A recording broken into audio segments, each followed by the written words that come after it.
तो पिछली सीरीज का रिस्पॉन्स थोड़ा सा डाउन रहा, लेकिन ये नई सीरीज बहुत ही ज्यादा इंटरेस्टिंग होने वाली है। और अगर आपको यकीन नहीं हो तो इस पार्ट को बिल्कुल एंड तक देखिएगा, आप खुद ही समझ जाओगे, क्योंकि इसमें आपको ग्राफिक्स और स्टोरी दोनों ही बहुत अच्छी मिलने वाली है।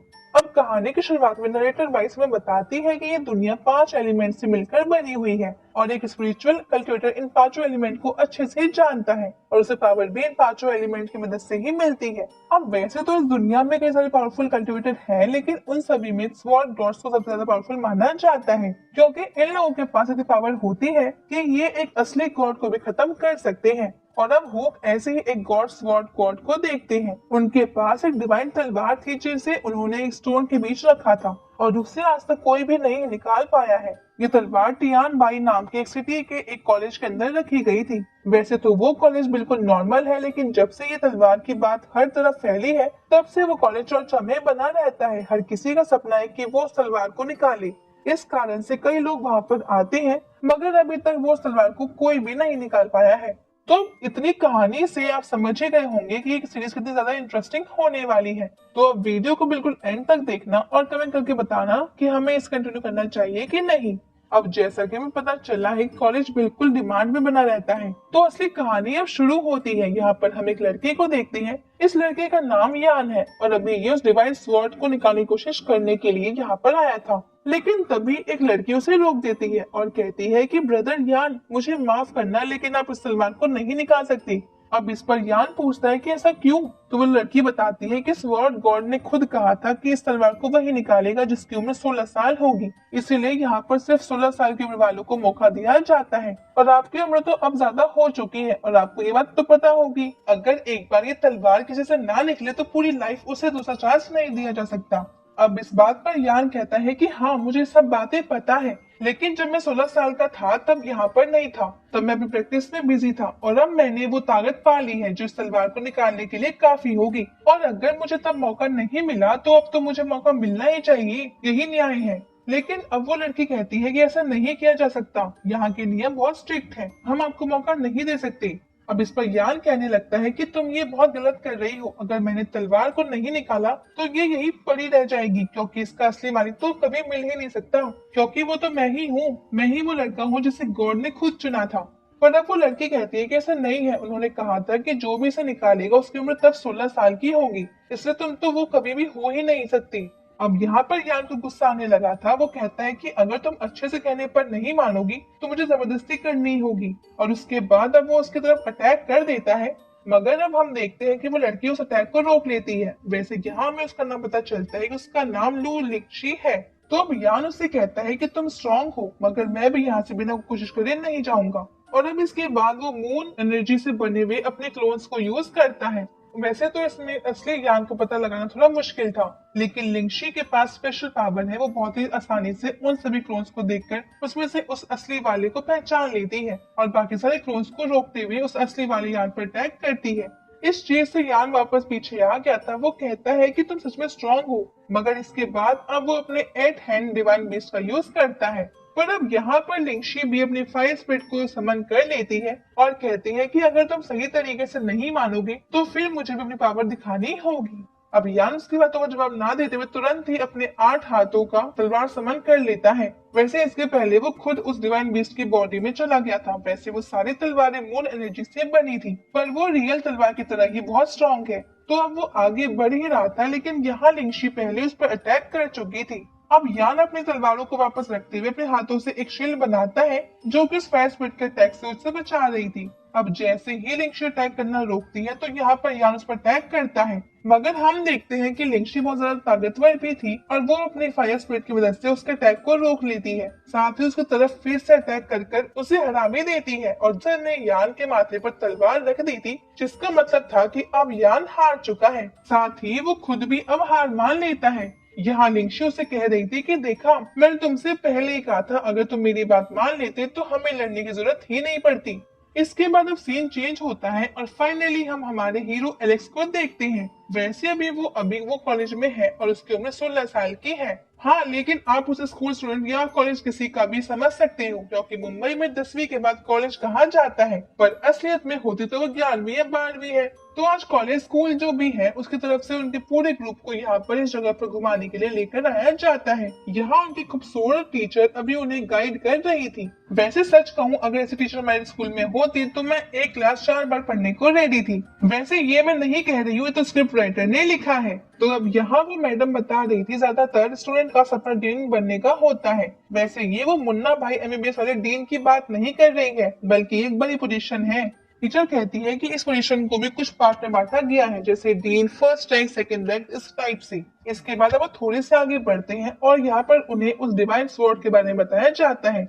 वैसे भी टीचर पुरानी एशियन हिस्ट्री के बारे में भी बता रही थी, लेकिन मैंने स्कूल में हिस्ट्री नहीं पढ़ी, तो हम यहाँ भी इस पर ध्यान नहीं देंगे, क्योंकि ये कोई काम की चीज नहीं बता रही थी। अब इसके बाद फाइनली वो उस तलवार के बारे में बताती है। वो कहती है कि ये तलवार बहुत खास है, इसे डिवाइन स्वॉर्ड कहा जाता है और इसे निकालने का सिर्फ एक ही मौका मिलता है, और अगर कल्टिवेटर एक बार में इसे ना निकाल पाए तो उसके बाद फिर पूरी जिंदगी उसे दूसरा चांस नहीं दिया जा सकता। वैसे पूरी जिंदगी तो बस ये लोग बोल रहे थे, जबकि 16 साल की उम्र के बाद बेचारे यान को कोशिश ही नहीं करने दी थी। वैसे ये सारे स्कूल बातें सुनकर वहाँ सभी स्टूडेंट बहुत ज्यादा एक्साइटेड हो चुके थे, और अब शायद वो कुछ कहते हैं, लेकिन उनके पहले एलेक्स ये क्या पढ़ता है कि क्या मैं एक बार कोशिश कर सकता हूँ। अब टीचर कहती है कि क्या तुम सच में ये अभी करना चाहते हो, क्योंकि अगर तुम अभी इस बाहर नहीं निकाल पाए तो तुम्हारी चांस वेस्ट हो जाएगी। अब एलेक्स कहता है कि मैं जानता हूँ, पर वैसे भी अगर ये निकालनी होगी तो एक बार में ही निकल जाएगी, और मुझे इस बात से कोई फर्क नहीं पड़ता कि मैं सच में इसके लायक हूँ भी कि नहीं,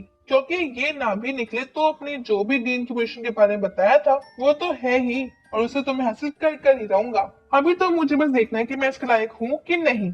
अब टीचर उसकी तारीफ करते हुए कहती है कि सच में तुम्हारे पास एक बहुत अच्छा ड्रीम है। ठीक है, तो टीचर होने के नाते मुझे भी तुम्हें सपोर्ट करना चाहिए, तो अब तुम उसे निकालने का ट्राई कर सकते हो। अब इसके बाद एलेक्स आगे बढ़ता है और उस तलवार की तरफ हाथ बढ़ाता है। वो यहाँ पर सोच रहा था कि अगर मैंने इसे निकाल दिया तो फिर कोई मुझे भी बुली नहीं करेगा। ये तो सिर्फ कहने की बात है, मुझे तुम्हारे होने ना होने से कोई फर्क नहीं पड़ता, असलियत में मुझे तुम्हें निकालना ही है।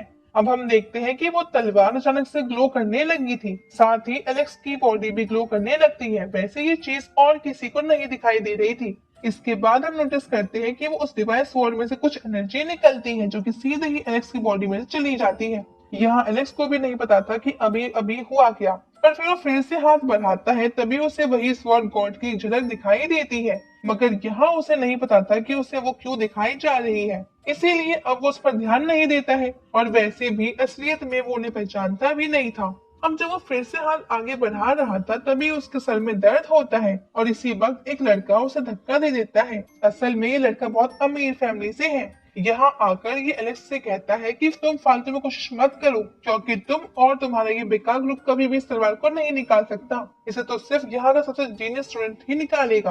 अब टीचर उससे कहती है कि तुम्हें अगर ये तलवार चाहिए तो तुम खुद कोशिश कर लो, लेकिन इस तरह से किसी और का मजाक मत उड़ाओ।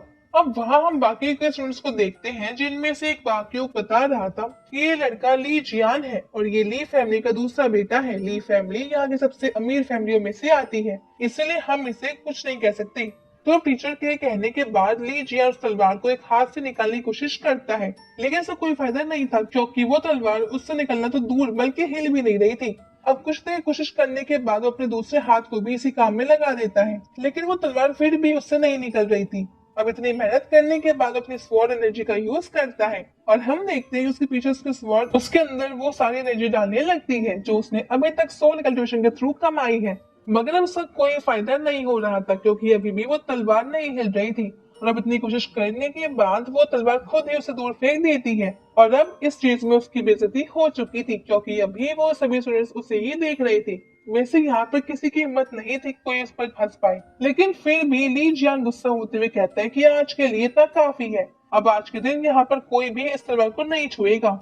अब टीचर भी उससे बहस नहीं करना चाहती थी, इसलिए वो कहती है कि ठीक है, और फिर वो अपने सभी स्टूडेंट्स से कहती है कि यहाँ से चलो, जिसके बाद सभी लोग वहाँ से आगे बढ़ जाते हैं, और फिर ली भी आगे बढ़ने लगता है। वैसे हम देखते हैं कि उसकी आंख में अभी फायर तो ग्लो कर रही थी, और अचानक से अब वो अपने माइंड के अंदर आ जाता है, जहाँ हम एक रेड स्क्रोल को देखते हैं। ये स्क्रोल अपने आप ही ओपन होने लगता है। यहाँ पर हमें एक आवाज सुनाई देती है जो कि कह रही थी कि स्वॉर्ड गॉड बनने के लिए हाई कल्टिवेशन करनी पड़ती है। अब एलेक्स भी इस चीज को देख पा रहा था और फिर वो उसी जगह पर बैठ जाता है और कंट्रीब्यूशन करने लगता है। वैसे अभी वो खुद के कंट्रोल में नहीं था, वैसे ली जियान अभी वहां से गया नहीं था, बल्कि वो वहीं खड़ा हुआ था और अब वो एलेक्स की तरफ देखता है जो कि बैठकर कंट्रीब्यूशन कर रहा था। अब इस चीज से वो थोड़ा शॉक था और फिर वो टीचर को कहता है कि आप ये इतना कचरा यहीं भूल रही हो, इसे भी अपने साथ लेकर जाओ। लेकिन इस पर टीचर कहती है कि तुम अपनी हद से बाहर जा रहे हो, तुम्हें सोच समझ कर बोलना चाहिए। मगर अब ली जियान कहने लगता है कि अचानक से आप में इतनी हिम्मत कहाँ से आ गई, आपको पता नहीं है कि मैं कौन हूँ या आप भूल गई हो।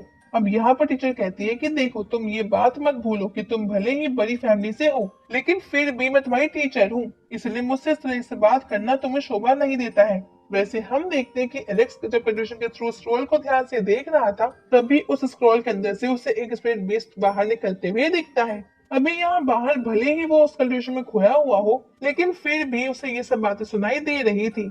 अब वो होश में आता है और कहता है कि तुम अपनी हद पार कर रहे हो। इस पर ली जियान कहता है कि अरे तुम्हारे मुंह में भी जबान आ गई, अब तुम्हें तो सबक सिखाना ही होगा, और इतना कहकर वो अपनी तलवार निकालने हुए एलेक्स के ऊपर अटैक कर देता है। लेकिन यहाँ पर एलेक्स उसी बीस्ट का इस्तेमाल करता है जिसे हमने अभी उस स्टोर के अंदर देखा था। अब हमें पता चलता है कि वो बीस्ट बहुत पावरफुल है, वो एक ही बार में उस तलवार को वहां नीचे फेंक देता है। अब वैसे तो उस बीस्ट को देखकर वहां पर हर कोई शॉक था, लेकिन सबसे ज्यादा अभी उनकी टीचर शॉक थी। वो कहती है कि तुम तो एक जीनियस हो, अभी तक यहाँ पर सिर्फ 3 ही जीनियस मिले हैं जिन्होंने इतने कम एज में इस तरह के बीस्ट को समन कर रखा है, तो अब तुम 4 जीनियस कहलाओगे। यहाँ पर ली जियान भी बहुत ज्यादा शौक था, वो कहता है कि ऐसा कैसे हो सकता है, यहाँ का सबसे बड़ा जीनियस तो मैं ही हूँ। और इतना कहते हुए फिर से अपने फावर से अपनी तलवार को उठाने की कोशिश करता है और कहता है कि मेरे होते हुए तुम यहाँ के सबसे बड़े जीनियस कभी नहीं बन सकते। अब हम देखते हैं कि यहाँ एलेक्स भी अपने बीस्ट के साथ तैयार था अटैक करने के लिए, लेकिन तभी वहां पर लगे हुए कुछ सेंटर्स में से आवाज आती है, तुम ये क्या करने की कोशिश कर रहे हो। और इतनी आवाज के बाद ही वहां पर एक एनर्जी रिलीज होती है जो कि ली जाके तलवार को गायब कर देती है, और साथ ही यहाँ पर एलेक्स का भी वो बीस्ट भी गायब हो चुका था। दरअसल उस जगह पर लड़ने की परमिशन नहीं है। इसके बाद अब जब ली जियान वो वहां से भाग जाता है, लेकिन वो कहकर जाता है कि ये लड़ाई अभी खत्म नहीं हुई है, तो तुम्हें मैं बाद में देख लूंगा। वैसे अब उसके जाने के बाद यहाँ पर एलेक्स को जीनियस होने का फायदा पता चलता है। दरअसल जीनियस तो वो लोग ऐसे ही कहते हैं, असल में ये सिर्फ उन्हीं स्टूडेंट को माना जाता है जो पावर को साबित करते हैं, जैसे कि अभी एलेक्स ने किया। वो बताते हैं कि एलेक्स को अभी स्पेशल ट्रीटमेंट मिलेगा, जैसे ही ज्यादा एलिक्सर, ज्यादा स्टडी टाइम और साथ ही एक्स्ट्रा ट्यूशन प्लस और भी कई सारी चीजें। अब इस बात से एलेक्स तो बहुत ज्यादा खुश हो गया था और अब वो पूछता है कि क्या ये सब फ्री होगा। तो इस पर उसी के ग्रुप की एक लड़की बताती है कि हाँ, ये सब बिल्कुल फ्री होगा। अब यहाँ एलेक्स की खुशी का ठिकाना ही नहीं था। दरअसल वो कोई बड़ी फैमिली से बिलोंग नहीं करता है, इस कारण से उसके पास इतने पैसे होते ही नहीं है कि वो खुद से सारी चीजें मैनेज कर पाए। अब इसके बाद ये सीन चेंज हो जाता है और अब हम आ चुके थे एलेक्स के नए घर पर। ये घर भी उसे जीनियस होने का कारण ही मिला है और अभी यहाँ पर भी वो बहुत खुश था, लेकिन उसे यकीन नहीं हो रहा था कि उसके साथ ये सब सच में हो रहा है। इसीलिए अब वो खुद को बाइट कर देखता है, तब उसे पता चलता है कि ये कोई सपना नहीं है। अब वो लेटा हुआ है और सोच रहा था कि वो तलवार निकलने की वाली थी, मगर अच्छा है कि वो नहीं निकली, क्योंकि उसके निकलने से सब लोगों का ध्यान मेरी तरफ ही चला जाता और फिर तो ना जाने कितने लोग मुझे मारने के लिए मेरे पीछे पड़ जाते। इस चीज के लिए मुझे तो डी जियान को थैंक यू कहना चाहिए। लेकिन अब वो इतना कह ही रहा था कि तभी अचानक से कोई वहां पर गेट नॉक करता है, और जब वो वहां पहुंचता है तो वो देखता है कि वहां पर एक लड़की खड़ी हुई है। इस लड़की का नाम शू जेन है और असल में ये भी एक जीनियस है। अब यहाँ पर एलेक्स उससे पूछता है कि आखिर तुम यहाँ क्या कर रही हो। तो इस पर शू जेन कहती है कि मुझे पता चला कि तुम भी जीनियस की गिनती में आ गए हो, तो मैंने सोचा कि क्यों ना तुम्हें जाकर कॉन्ग्रेचुलेशंस कहा जाए। अब एलेक्स उससे कहता है कि ये तो ठीक है, पर असली जीनियस तो तुम ही हो, क्योंकि तुमने कॉलेज स्टार्ट होने से पहले ही ब्रेक थ्रू करके जीनियस की पोजीशन पा ली थी, और ये कोई छोटी बात नहीं है। इस पर शोजन कहती है कि तुम कह तो ठीक ही रहे हो, मगर असलियत में ये मैं यहाँ पर अपनी तारीफ सुनने के लिए नहीं आई थी, बल्कि मैं तो इसलिए आई हूँ क्योंकि मैं सोच रही थी कि क्यों ना हम स्क्रॉल पवेलियन की तरफ चले और वहाँ से कुछ तुम्हारे लिए स्पिरिट कन्वर्शन के स्टॉल्स लेकर आए। वैसे ज्यादा टाइम नहीं लगेगा क्योंकि मैं ऑलरेडी परमिशन ले चुकी हूँ। इस बात से एलेक्स बहुत खुश होता है और कहता है कि अगर ऐसी बात है तो तुम इतनी देर से टाइम पास क्यों कर रही हो, हमें अभी वहां के लिए चलना चाहिए। और अब वो जल्दी जल्दी से शूजन को वहां से ले जाने लगता है। वैसे यहाँ शूजन कहती है कि देखो, मैंने तुम्हारे लिए वहां पर बात की थी, तो इसलिए तुम्हें मुझे ट्रीट देनी होगी। अब एलेक्स कहता है कि बिल्कुल, अगली बार मैं तुम्हें ट्रीट जरूर दे दूंगा। इसके बाद अब वो स्क्रॉल पवेलियन में पहुंचते हैं जहाँ पर वो एक ओल्ड मैन से मिलते हैं। अब ये ओल्ड मैन उससे पूछते हैं कि तुम दोनों यहाँ पर क्या कर रहे हो। वैसे ओल्ड मैन को भी पता था कि अब एलेक्स जीनियस की गिनती में आने लगा है। तो अब यहाँ पर शोजन कहती है कि हम थर्ड फ्लोर पर जाना चाहते हैं क्योंकि हमें एलेक्स के लिए एक स्क्रॉल लेना है। तो ओल्ड मैन थर्ड फ्लोर का गेट ओपन कर देते हैं और इसके बाद वहाँ पर कुछ मैजिकल स्टेप्स आ जाती है जिन पर चढ़कर ये लोग थर्ड फ्लोर पर पहुंचते हैं। वैसे यहाँ आने के बाद शोजन एलेक्स को बताती है कि असल में ये सेकंड फ्लोर से ऊपर किसी को जाने नहीं दिया जाता है, सिर्फ हम जैसे जीनस की यहाँ पर आ सकते हैं। साथ ही वो कहती है कि हमारे पास ज्यादा टाइम नहीं है, इस कारण से मैं पूरा होमवर्क कर कर आई हूँ। मुझे पता है कि यहाँ पर कौन सी चीज सबसे ज्यादा काम की है। अब वो एलेक्स को 3 स्क्रॉल दिखाती है और कहती है कि ये यहाँ के सबसे पावरफुल स्क्रॉल में से एक है, इनमें से तुम देख लो तुम्हें कौन सा स्क्रॉल चाहिए क्योंकि तुम सिर्फ एक स्क्रॉल ले सकते हो। अब एलेक्स पहले स्क्रॉल को खोलता है, हम देखते हैं कि उसकी आंख पर फिर से रेड हो गई थी और यहाँ पर वो उस स्क्रॉल की हर चीज को समझ पा रहा था। अब वो मन में सोचता है कि ये क्या हो रहा है, मुझे सारी चीजें याद होती जा रही हैं। अब वो दूसरा स्क्रॉल खोलता है तो उसे फिर से ऐसा लगता है कि जैसे कि वो सारी चीजें देखते ही सीख रहा है, मगर अभी उसके कंफर्म नहीं था कि वो तीसरा स्क्रॉल खोल कर उसे भी देखता है और कहता है कि मैं यही वाला रखूंगा। इस पर सूजन कहती है कि बहुत अच्छे, तुमने बिल्कुल सही स्क्रॉल चुना है, मुझे भी यही लगा था कि ये तुम्हारे सबसे सही रहेगा। वैसे इसको ये तीनों स्क्रॉल समझ में आ चुके थे, अभी उसे भी नहीं पता था कि असल में ये उसकी सिर्फ सोच है या असल में ऐसा हो रहा है। अब इसके बाद वो दोनों वहां से बाहर निकल आते हैं, लेकिन जब वो लौटकर आ रहे थे तभी एक लड़का उनका रास्ता रोक लेता है और ये कहता है कि तुमने बहुत मजे कर लिए लेकिन अब तुम्हें थोड़ा सबक सीखना होगा। अब इस चीज पर एलेक्स कहता है कि कहीं तुम्हें लीजियान ने तो नहीं भेजा। इस पर वो लड़का कहने लगता है कि तुम बिल्कुल सही पहचान रहे हो, लीजियान चाहता है कि तुम मुझसे फाइट करो और इसीलिए उनसे तुम्हें बुलाने के लिए मुझे यहाँ भेजा है।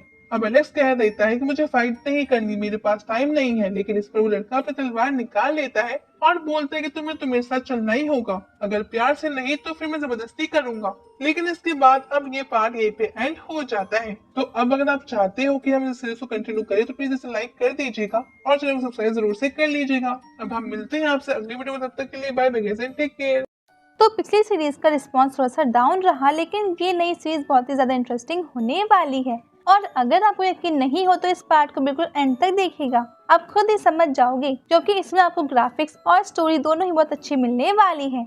अब कहानी की शुरुआत में नरेटर वाइस में बताती है कि ये दुनिया 5 एलिमेंट से मिलकर बनी हुई है और एक स्पिरिचुअल कल्टिवेटर इन 5 एलिमेंट को अच्छे से जानता है और उसे पावर भी इन 5 एलिमेंट की मदद से ही मिलती है। अब वैसे तो इस दुनिया में कई सारे पावरफुल कल्टिवेटर हैं, लेकिन उन सभी में स्वॉर्ड गॉड्स को सबसे ज्यादा पावरफुल माना जाता है क्योंकि इन लोगों के पास इतनी पावर होती है कि ये एक असली गॉड को भी खत्म कर सकते हैं। और अब हुक ऐसे ही एक गॉड स्वॉर्ड गॉड को देखते हैं। उनके पास एक डिवाइन तलवार थी जिसे उन्होंने एक स्टोन के बीच रखा था और उससे आज तक कोई भी नहीं निकाल पाया है। ये तलवार टियान बाई नाम की एक सिटी के एक कॉलेज के अंदर रखी गई थी। वैसे तो वो कॉलेज बिल्कुल नॉर्मल है, लेकिन जब से ये तलवार की बात हर तरफ फैली है तब से वो कॉलेज चर्चा में बना रहता है। हर किसी का सपना है कि वो उस तलवार को निकाले, इस कारण से कई लोग वहाँ पर आते हैं, मगर अभी तक वो तलवार को कोई भी नहीं निकाल पाया है। तो इतनी कहानी से आप समझ ही गए होंगे कि ये सीरीज कितनी ज्यादा इंटरेस्टिंग होने वाली है। तो आप वीडियो को बिल्कुल एंड तक देखना और कमेंट करके बताना कि हमें इस कंटिन्यू करना चाहिए कि नहीं।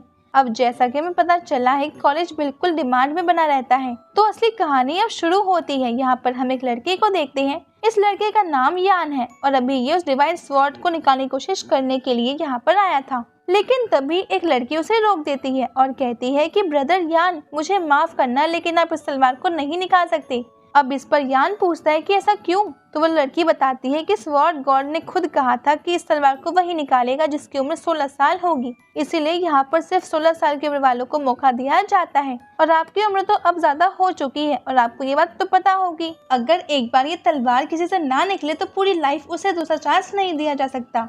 अब इस बात पर यान कहता है कि हाँ, मुझे सब बातें पता है, लेकिन जब मैं 16 साल का था तब यहाँ पर नहीं था, तब मैं अपनी प्रैक्टिस में बिजी था और अब मैंने वो ताकत पा ली है जो इस तलवार को निकालने के लिए काफी होगी और अगर मुझे तब मौका नहीं मिला तो अब तो मुझे मौका मिलना ही चाहिए, यही न्याय है। लेकिन अब वो लड़की कहती है कि ऐसा नहीं किया जा सकता, यहाँ के नियम बहुत स्ट्रिक्ट हैं, हम आपको मौका नहीं दे सकते। अब इस पर यान कहने लगता है कि तुम ये बहुत गलत कर रही हो, अगर मैंने तलवार को नहीं निकाला तो ये यहीं पड़ी रह जाएगी क्योंकि इसका असली मालिक तो कभी मिल ही नहीं सकता, क्योंकि वो तो मैं ही हूँ, मैं ही वो लड़का हूँ जिसे गॉड ने खुद चुना था।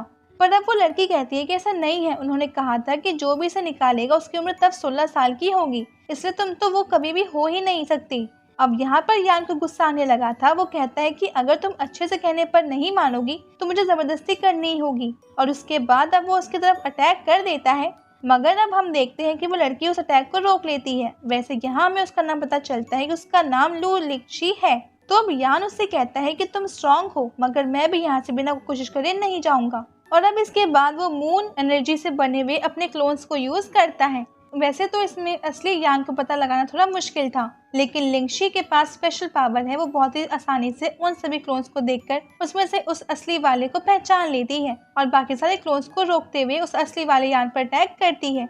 इस चीज से यान वापस पीछे आ गया था। वो कहता है कि तुम सच में स्ट्रांग हो, मगर इसके बाद अब वो अपने 8 हैंड डिवाइन बीस्ट का यूज करता है। पर अब यहाँ पर लिंगशी भी अपने फायर स्पिरिट को समन कर लेती है और कहती है कि अगर तुम सही तरीके से नहीं मानोगे तो फिर मुझे भी अपनी पावर दिखानी होगी। अब यान उसकी बातों का जवाब ना देते हुए तुरंत ही अपने 8 हाथों का तलवार समन कर लेता है। वैसे इसके पहले वो खुद उस डिवाइन बीस्ट की बॉडी में चला गया था। वैसे वो सारी तलवारें मून एनर्जी से बनी थी, पर वो रियल तलवार की तरह ही बहुत स्ट्रॉन्ग है। तो अब वो आगे बढ़ ही रहा था, लेकिन यहाँ लिंगशी पहले उस पर अटैक कर चुकी थी। अब यान अपनी तलवारों को वापस रखते हुए अपने हाथों से एक शील्ड बनाता है जो कि उस फायर स्पिरिट के अटैक से उससे बचा रही थी। अब जैसे ही लिंगशी अटैक करना रोकती है तो यहाँ पर यान उस पर अटैक करता है, मगर हम देखते हैं कि लिंगशी बहुत ज्यादा ताकतवर भी थी और वो अपनी फायर स्पिरिट की मदद से उसके अटैक को रोक लेती है। साथ ही उसकी तरफ फिर से अटैक कर उसे हरा भी देती है और उसने यान के माथे पर तलवार रख दी थी, जिसका मतलब था कि अब यान हार चुका है। साथ ही वो खुद भी अब हार मान लेता है।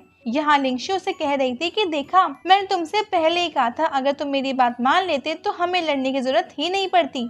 इसके बाद अब सीन चेंज होता है और फाइनली हम हमारे हीरो एलेक्स को देखते हैं। वैसे अभी वो कॉलेज में है और उसकी उम्र 16 साल की है। हाँ, लेकिन आप उसे स्कूल स्टूडेंट या कॉलेज किसी का भी समझ सकते हो, क्योंकि मुंबई में 10वीं के बाद कॉलेज कहा जाता है, पर असलियत में होती तो वो 11वीं या 12वीं है। तो आज कॉलेज स्कूल जो भी है उसकी तरफ से उनके पूरे ग्रुप को यहाँ पर इस जगह पर घुमाने के लिए लेकर आया जाता है। यहाँ उनकी खूबसूरत टीचर अभी उन्हें गाइड कर रही थी। वैसे सच कहूँ, अगर ऐसी टीचर हमारे स्कूल में होती तो मैं एक क्लास 4 बार पढ़ने को रेडी थी। वैसे ये मैं नहीं कह रही हूँ, तो स्क्रिप्ट राइटर ने लिखा है। तो अब यहाँ वो मैडम बता रही थी ज्यादातर स्टूडेंट का सपना डीन बनने का होता है। वैसे ये वो मुन्ना भाई MBBS वाले डीन की बात नहीं कर रही है, बल्कि एक बड़ी पोजीशन है। टीचर कहती है कि इस पोजीशन को भी कुछ पार्ट में बांटा गया है, जैसे dean, first rank, second rank, इस टाइप से। इसके बाद अब वो थोड़े से आगे बढ़ते हैं और यहाँ पर उन्हें उस डिवाइन स्वॉर्ड के बारे में बताया जाता है। वैसे भी टीचर पुरानी एशियन हिस्ट्री के बारे में भी बता रही थी, लेकिन मैंने स्कूल में हिस्ट्री नहीं पढ़ी तो हम यहाँ भी इस पर ध्यान नहीं देंगे, क्योंकि ये कोई काम की चीज नहीं बता रही थी। अब इसके बाद फाइनली वो उस तलवार के बारे में बताती है। वो कहती है कि ये तलवार बहुत खास है, इसे डिवाइन स्वॉर्ड कहा जाता है और इसे निकालने का सिर्फ एक ही मौका मिलता है, और अगर कल्टिवेटर एक बार में इसे ना निकाल पाया तो उसके बाद फिर पूरी जिंदगी उसे दूसरा चांस नहीं दिया जा सकता। वैसे पूरी जिंदगी तो बस ये लोग बोल रहे थे, जबकि 16 साल की उम्र के बाद बेचारे यान को कोशिश ही नहीं करने दी थी। वैसे ये सारी स्कूल बातें सुनकर वहाँ सभी स्टूडेंट बहुत ज्यादा एक्साइटेड हो चुके थे और अब शायद वो कुछ कहते हैं, लेकिन उनके पहले एलेक्स ये कह पड़ता है कि क्या मैं एक बार कोशिश कर सकता हूँ। अब टीचर कहती है कि क्या तुम सच में ये अभी करना चाहते हो, क्योंकि अगर तुम अभी इस बाहर नहीं निकाल पाए तो तुम्हारी चांस वेस्ट हो जाएगी। अब एलेक्स कहता है कि मैं जानता हूँ, पर वैसे भी अगर ये निकालनी होगी तो एक बार में ही निकल जाएगी और मुझे इस बात से कोई फर्क नहीं पड़ता कि मैं सच में इसके लायक हूँ भी कि नहीं, क्योंकि ये ना भी निकले तो अपने जो भी डीन की पोजीशन के बारे में बताया था वो तो है ही और उसे तो मैं हासिल कर ही रहूंगा। अभी तो मुझे बस देखना है कि मैं इसके लायक हूँ कि नहीं। अब टीचर उसकी तारीफ करते हुए कहती है कि सच में तुम्हारे पास एक बहुत अच्छा ड्रीम है। ठीक है, तो टीचर होने के नाते मुझे भी तुम्हें सपोर्ट करना चाहिए, तो अब तुम उसे निकालने का ट्राई कर सकते हो। अब इसके बाद एलेक्स आगे बढ़ता है और उस तलवार की तरफ हाथ बढ़ाता है। वो यहाँ पर सोच रहा था कि अगर मैंने इसे निकाल दिया तो फिर कोई मुझे भी बुली नहीं करेगा। ये तो सिर्फ कहने की बात है, मुझे तुम्हारे होने ना होने से कोई फर्क नहीं पड़ता, असलियत में मुझे तुम्हें निकालना ही है। अब हम देखते हैं कि वो तलवार अचानक से ग्लो करने लगी थी, साथ ही एलेक्स की बॉडी भी ग्लो करने लगती है। वैसे ये चीज और किसी को नहीं दिखाई दे रही थी। इसके बाद हम नोटिस करते हैं कि वो उस डिवाइस स्वॉर्ड में से कुछ एनर्जी निकलती है जो कि सीधे ही एलेक्स की बॉडी में चली जाती है। यहाँ एलेक्स को भी नहीं पता था कि अभी अभी हुआ क्या, पर फिर वो फिर से हाथ बढ़ाता है, तभी उसे वही स्वॉर्ड गॉड की एक झलक दिखाई देती है, मगर यहाँ उसे नहीं पता था कि उसे वो क्यों दिखाई जा रही है, इसीलिए अब वो उस पर ध्यान नहीं देता है और वैसे भी असलियत में वो उन्हें पहचानता भी नहीं था। अब जब वो फिर से हाथ आगे बढ़ा रहा था तभी उसके सर में दर्द होता है और इसी वक्त एक लड़का उसे धक्का दे देता है। असल में ये लड़का बहुत अमीर फैमिली से है। यहाँ आकर ये एलेक्स से कहता है कि तुम फालतू में कोशिश मत करो क्योंकि तुम और तुम्हारा ये बेकार ग्रुप कभी भी इस तलवार को नहीं निकाल सकता। इसे तो सिर्फ यहाँ का सबसे जीनियस स्टूडेंट ही निकालेगा। अब टीचर उससे कहती है कि तुम्हें अगर ये तलवार चाहिए तो तुम खुद कोशिश कर लो, लेकिन इस तरह से किसी और का मजाक मत उड़ाओ। अब वहाँ हम बाकी के स्टूडेंट्स को देखते हैं जिनमें से एक बाकी को बता रहा था कि ये लड़का ली जियान है और ये ली फैमिली का दूसरा बेटा है। ली फैमिली यहाँ की सबसे अमीर फैमिलियों में से आती है, इसलिए हम इसे कुछ नहीं कह सकते। तो अब टीचर के कहने के बाद ली जियान उस तलवार को एक हाथ से निकालने की कोशिश करता है, लेकिन इसका कोई फायदा नहीं था क्योंकि वो तलवार उससे निकलना तो दूर बल्कि हिल भी नहीं रही थी।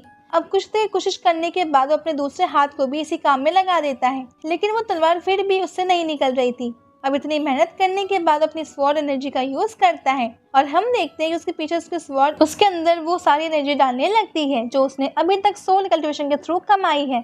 मगर अब उसका कोई फायदा नहीं हो रहा था क्योंकि अभी भी वो तलवार नहीं हिल रही थी और अब इतनी कोशिश करने के बाद वो तलवार खुद ही उसे दूर फेंक देती है। और अब इस चीज में उसकी बेइज्जती हो चुकी थी क्योंकि अभी वो सभी स्टूडेंट्स उसे ही देख रहे थे।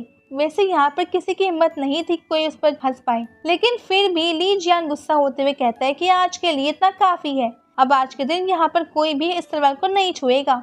अब टीचर भी उससे बहस नहीं करना चाहती थी, इसलिए वो कहती है कि ठीक है और फिर वो अपने सभी स्टूडेंट्स से कहती है कि यहाँ से चलो, जिसके बाद सभी लोग वहाँ से आगे बढ़ जाते हैं और फिर ली भी आगे बढ़ने लगता है। वैसे हम देखते हैं कि उसकी आंख में अभी फायर तो ग्लो कर रही थी और अचानक से अब वो अपने माइंड के अंदर आ जाता है जहां हम एक रेड स्क्रोल को देखते हैं। ये स्क्रोल अपने आप ही ओपन होने लगता है। यहाँ पर हमें एक आवाज सुनाई देती है जो कि कह रही थी कि स्वॉर्ड गॉड बनने के लिए हाई कल्टिवेशन करनी पड़ती है। अब एलेक्स भी उस चीज को देख पा रहा था और फिर वो उसी जगह पर बैठ जाता है और कल्टिवेशन करने लगता है। वैसे भी वो खुद के कंट्रोल में नहीं था, वैसे ली जियान अभी वहाँ से गया नहीं था बल्कि वो वही खड़ा हुआ था और अब वो एलेक्स की तरफ देखता है जो कि बैठकर कल्टिवेशन कर रहा था। अब इस चीज से वो थोड़ा शॉक था और फिर वो टीचर को कहता है कि आप ये इतना कचरा यहीं भूल रही हो, इसे भी अपने साथ लेकर जाओ। लेकिन इस पर टीचर कहती है कि तुम अपनी हद से बाहर जा रहे हो, तुम्हें सोच समझ कर बोलना चाहिए। मगर अब ली जियान कहने लगता है कि अचानक से आप में इतनी हिम्मत कहाँ से आ गई, आपको पता नहीं है कि मैं कौन हूँ या आप भूल गई हो। अब यहाँ पर टीचर कहती है कि देखो, तुम ये बात मत भूलो कि तुम भले ही बड़ी फैमिली से हो लेकिन फिर भी मैं तुम्हारी टीचर हूँ, इसलिए मुझसे इस तरह से बात करना तुम्हें शोभा नहीं देता है। वैसे हम देखते हैं कि एलेक्स जब कल्टिवेशन के थ्रू स्क्रॉल को ध्यान से देख रहा था तभी उस स्क्रॉल के अंदर से उसे एक स्पिरिट बीस्ट बाहर निकलते हुए दिखता है। अभी यहाँ बाहर भले ही वो उस कल्टिवेशन में खोया हुआ हो लेकिन फिर भी उसे ये सब बातें सुनाई दे रही थी। अब वो होश में आता है और कहता है कि तुम अपनी हद पार कर रहे हो। इस पर ली जियान कहता है कि अरे तुम्हारे मुंह में भी जबान आ गई, अब तुम्हें तो सबक सिखाना ही होगा। और इतना कहकर वो अपनी तलवार निकालने हुए एलेक्स के ऊपर अटैक कर देता है। लेकिन यहाँ पर एलेक्स उसी बीस्ट का इस्तेमाल करता है जिसे हमने अभी उस स्क्रॉल के अंदर देखा था। अब हमें पता चलता है कि वो बीस्ट बहुत पावरफुल है, वो एक ही बार में उस तलवार को वहाँ नीचे फेंक देता है। अब वैसे तो उस बीस्ट को देखकर वहाँ पर हर कोई शॉक था, लेकिन सबसे ज्यादा अभी उनकी टीचर शॉक थी। वो कहती है कि तुम तो एक जीनियस हो, अभी तक यहाँ पर सिर्फ 3 ही जीनियस मिले हैं जिन्होंने इतने कम एज में इस तरह के बीस्ट को समन कर रखा है, तो अब तुम 4 जीनियस कहलाओगी। यहाँ पर ली जियान बहुत ज्यादा शॉक था। वो कहता है कि ऐसा कैसे हो सकता है, यहाँ का सबसे बड़ा जीनियस तो मैं ही हूँ। और इतना कहते हुए फिर से अपनी पावर से अपनी तलवार को उठाने की कोशिश करता है और कहता है कि मेरे होते हुए तुम यहाँ के सबसे बड़े जीनियस कभी नहीं बन सकते। अब हम देखते हैं कि यहाँ एलेक्स भी अपने बीस्ट के साथ तैयार था अटैक करने के लिए, लेकिन तभी वहाँ पर लगे हुए कुछ स्टैटूज में से आवाज आती है, तुम्हें क्या करने की कोशिश कर रहे हो। और इतनी आवाज के बाद ही वहाँ पर एक एनर्जी रिलीज होती है जो कि ली जियान की तलवार को गायब कर देती है और साथ ही यहाँ पर एलेक्स का भी वो बीस्ट भी गायब हो चुका था। दरअसल उस जगह पर लड़ने की परमिशन नहीं है। इसके बाद अब जब ली जियान वो वहाँ से भाग जाता है, लेकिन वो कहकर जाता है कि ये लड़ाई अभी खत्म नहीं हुई है तो तुम्हें मैं बाद में देख लूंगा। वैसे उसके जाने के बाद यहाँ पर एलेक्स को जीनियस होने का फायदा पता चलता है। दरअसल जीनियस तो वो लोग ऐसे ही कहते हैं, असल में ये सिर्फ उन्हीं स्टूडेंट को माना जाता है जो पावर को साबित करते हैं, जैसे कि अभी एलेक्स ने किया। वो बताते हैं कि एलेक्स को अभी स्पेशल ट्रीटमेंट मिलेगा, जैसे ही ज्यादा एलिक्सर, ज्यादा स्टडी टाइम और साथ ही एक्स्ट्रा ट्यूशन प्लस और भी कई सारी चीजें। अब इस बात से एलेक्स तो बहुत ज्यादा खुश हो गया था और अब वो पूछता है कि क्या ये सब फ्री होगा। तो इस पर उसी के ग्रुप की एक लड़की बताती है कि हाँ, ये सब बिल्कुल फ्री होगा। अब यहाँ एलेक्स की खुशी का ठिकाना ही नहीं था। दरअसल वो कोई बड़ी फैमिली से बिलोंग नहीं करता है, इस कारण से उसके पास इतने पैसे होते ही नहीं है कि वो खुद से सारी चीजें मैनेज कर पाए। अब इसके बाद ये सीन चेंज हो जाता है और अब हम आ चुके थे एलेक्स के नए घर पर। ये घर भी उसे जीनियस होने कारण ही मिला है और अभी यहाँ पर भी वो बहुत खुश था, लेकिन उसे यकीन नहीं हो रहा था कि उसके साथ ये सब सच में हो रहा है। इसीलिए अब वो खुद को बाइट कर देखता है। तब उसे पता चलता है कि ये कोई सपना नहीं है। अब वो लेटा हुआ है और सोच रहा था कि वो तलवार निकलने की वाली थी, मगर अच्छा है कि वो नहीं निकली, क्योंकि उसके निकलने से सब लोगों का ध्यान मेरी तरफ ही चला जाता और फिर तो ना जाने कितने लोग मुझे मारने के लिए मेरे पीछे पड़ जाते। इस चीज के लिए मुझे तो ली जियान को थैंक यू कहना चाहिए। लेकिन अब वो इतना कह ही रहा था कि तभी अचानक से कोई वहाँ पर गेट नॉक करता है और जब वो वहाँ पहुँचता है तो वो देखता है कि वहाँ पर एक लड़की खड़ी हुई है। इस लड़की का नाम शूजेन है और असल में ये भी एक जीनियस है। अब यहाँ पर एलेक्स उससे पूछता है कि आखिर तुम यहाँ क्या कर रही हो। तो इस पर शूजेन कहती है कि मुझे पता चला कि तुम भी जीनियस की गिनती में आ गए हो, तो मैंने सोचा कि क्यों ना तुम्हें जाकर कॉन्ग्रेचुलेशंस कहा जाए।